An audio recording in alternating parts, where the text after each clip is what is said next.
Thanks for joining us. We're starting with some breaking news. The parents who drove across a flooded creek in Tonto Basin 2 years ago, causing two of their children and their niece to drown, will not be serving any prison time. That was the decision by a judge after a long, emotional day of testimony.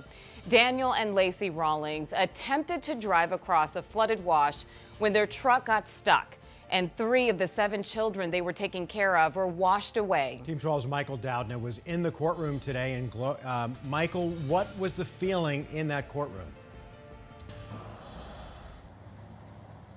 I mean, you could just feel the release of all that emotion, especially with the 2 surviving kids in the back. Because as soon as that verdict came out that it was only going to be probation and no prison time, well, they broke down in tears. Family and family friends came over to give them a big embrace because this was far from a foregone conclusion. Daniel Rawlings pled guilty to 10 felony counts, including 3 manslaughter charges.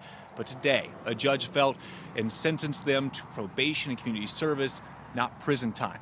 Outside of the courtroom, well, there are more than 100 supporters of the Rawlings family, and they say that the parents have already been punished enough by losing those 2 kids and their beloved niece.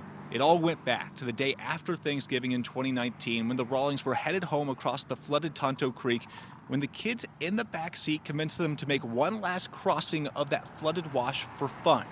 The truck got stuck and washed away their children, Colby and Willa, and along with their niece, Austin. Now, speaker after speaker came to the judge today to ask for either mercy or for someone to be held accountable. The parents also had their chance to speak. Here is some of what Lacey Rawlings had to say. I want to start by just saying how much I regret the decision we made that day to cross the creek. It is a mistake I agonize over every single minute and will agonize over for the rest of my life.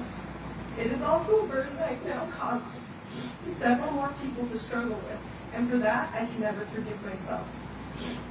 I am so incredibly sorry to everyone involved that day for the loss I can never fix. That is something I am working on learning to live with for the rest of my life.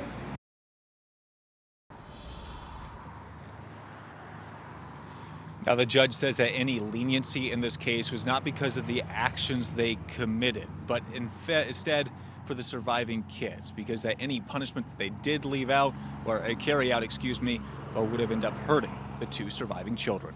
We're live in Globe. Michael Dowdner, 12 News. Michael,